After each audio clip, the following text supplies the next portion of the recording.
my boyfriend had lied about a private party, because a video surfaced of everyone laughing around a paper figure wearing my jacket, my haircut, and even the silver ring I never took off. There are some discoveries that do not arrive as one clean blow. They arrive in frames. A screen recording. A pause. A zoom. A friend of a friend posting something for 5 minutes before realizing maybe it should not have been public. That was how it reached me. Friday night, I was home alone, pretending not to care that Evan had said he was keeping things quiet that weekend. Just dinner with a couple people, he told me. Nothing worth getting dressed for. I remember that line because of how small he made it sound. Nothing worth getting dressed for. Meanwhile, I had spent the day texting him photos of 2 shirts, asking which one looked better for the brunch we were supposed to have the next morning. He answered with a lazy heart, said either one, and vanished for 3 hours. At 11:48, my friend Liana sent me one message. "Are you awake?" Then another. "I think you should see this now before someone else sends it worse." The clip was 10 seconds long. No caption, no explanation. Just loud music, blue patio lights, and a backyard full of people I recognized in fragments. Evan in the middle, his arm around Nolan. Mia on the steps. 3 women from the co-working studio. 2 guys I had met once, and immediately filed away as the kind of men who say brutal things smiling so they can call you uptight later. Then the camera panned. At first I thought it was just a decoration, a life-size paper figure propped beside the grill. Too skinny in the shoulders. Cartoonish mouth. Cheap, painted eyes. One hand, bent wrong. Then I saw the details. Dark, cropped jacket. Silver ring on the right hand. Short black boots. Little slash of metallic paint at the nose where my hoop would be.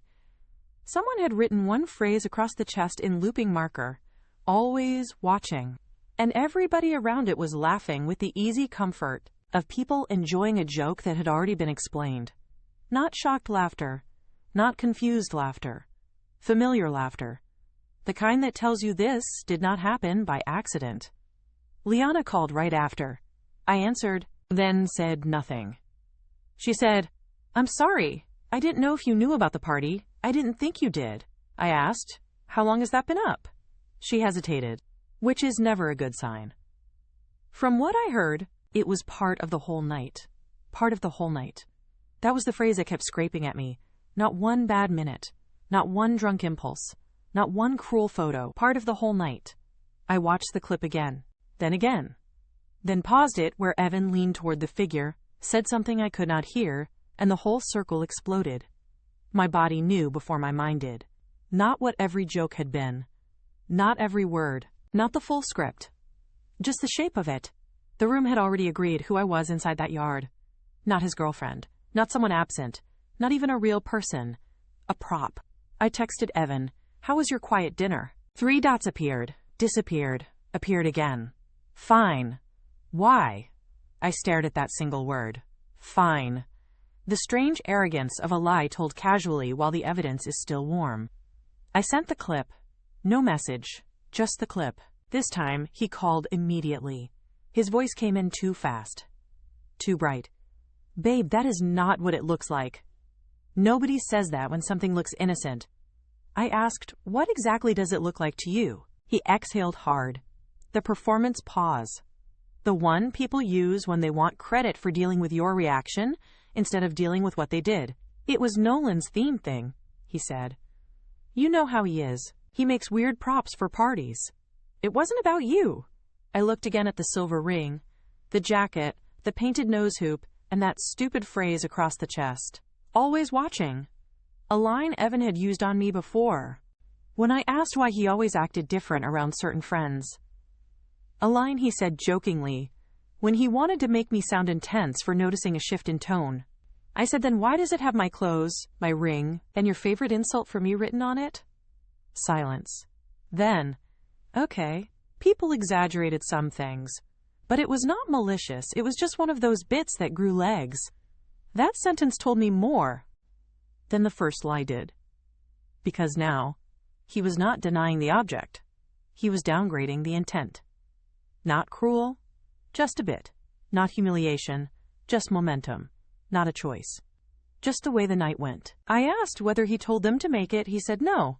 I told one story and people ran with it. You know how group humor works. Group humor. Such a clean phrase for collective cowardice. I said, what story? He did not answer immediately. That mattered.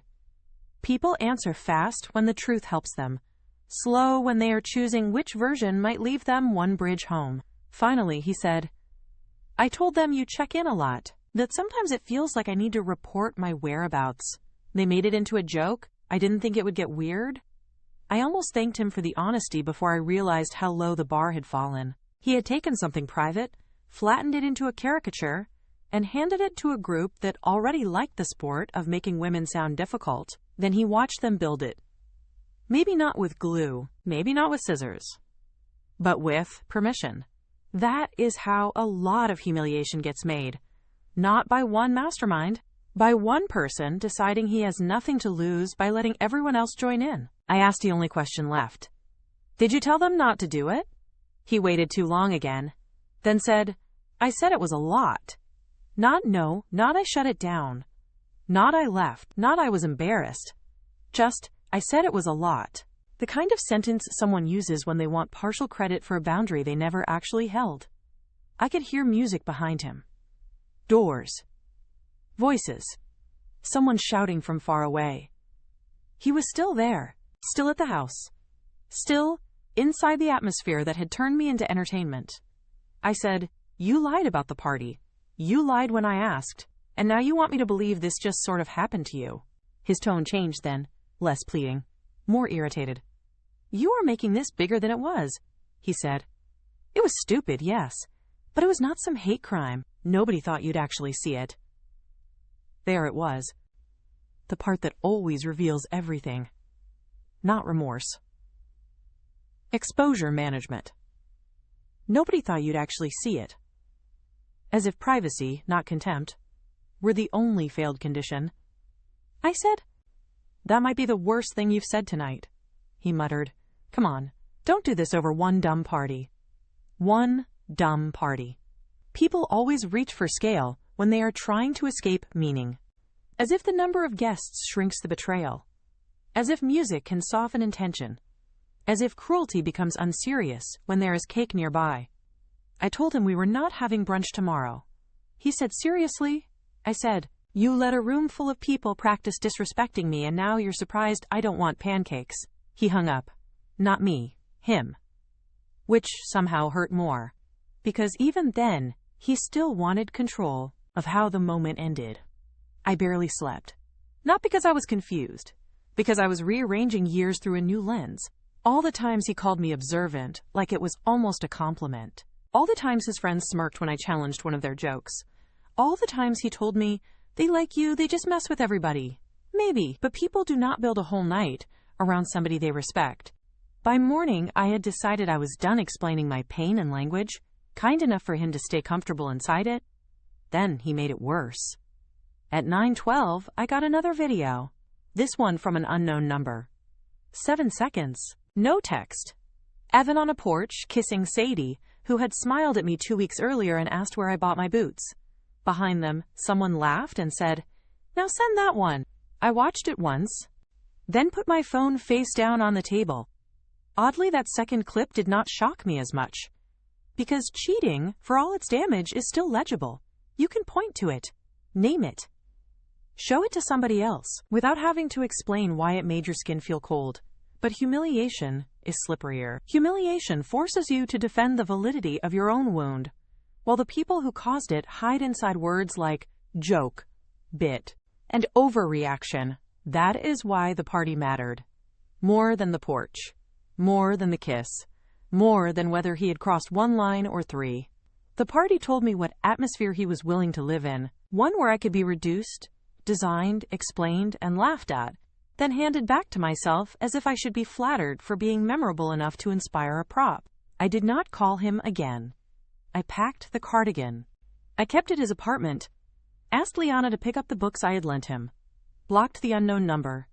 Then I sat on my floor and thought about how many relationships end, before the breakup, quietly, inside one unrecoverable insight. Mine ended when I realized he did not need to hate me to humiliate me. He only needed one room full of approval, and the confidence that he could talk me out of trusting what I saw. That was the part one could not unknow. Not the paper figure, not the kiss, not even the lie, the ease. The ease with which he made me public, then expected me to stay private about the damage. And once I understood that, there was nothing left to save. Thank you for watching. If this story pulled you in, do me one favor. Hit like, subscribe, and turn on notifications so the next one finds you the moment it drops. Remember, nothing is ever just what it seems. See you on the next one.